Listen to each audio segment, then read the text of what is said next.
ازيكم حبايبي؟ عاملين ايه؟ وحشتوني حبايب قناه عالم دودو. في اول الفيديو وانت بتتفرجي ما تنسيش تعملي لايك، علشان ما تنسيش تعملي لايك. بصوا بقى، انا دلوقتي صحيت، احنا لسه الصبح.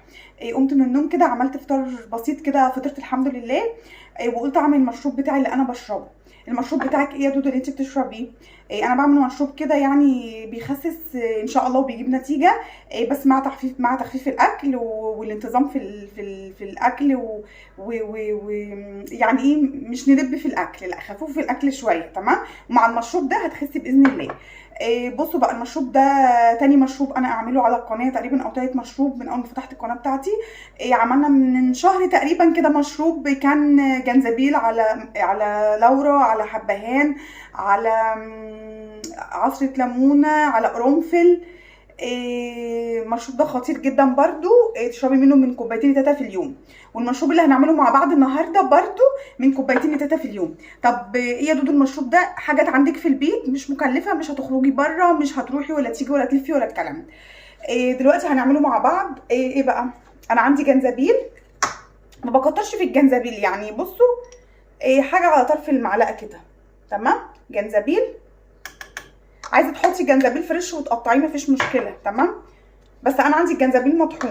عندي قرفه، معلقه قرفه، يبقى يعني ربع معلقه صغيره كده جنزبيل، معلقه قرفه، معلقه كركم. على فكره الكركم ده مغذي جدا ومفيد للجسم، واغلبيه الادويه بتاعه وجع العظام والمسكنات معموله من الكركمين، من الكركم، ماده الكركمين من الكركم. وعندي معلقه كركم. عندي بقى ايه دوت بقى، ايه اخطر حاجه وبيساعد على التخسيس؟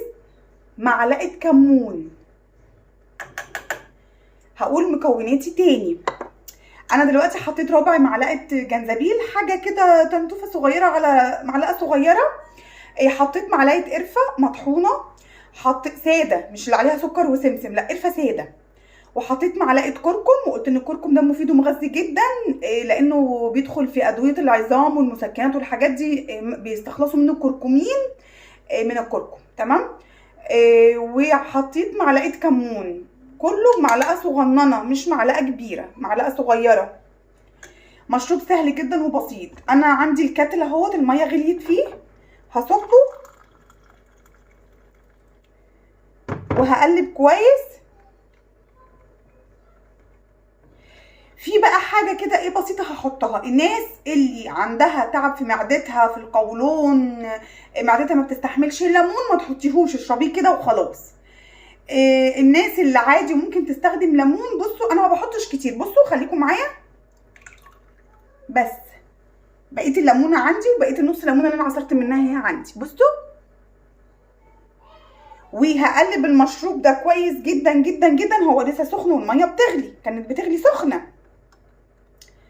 هغطيه بقى بايه؟ باي حاجه عندك صغيره يعني. بصوا،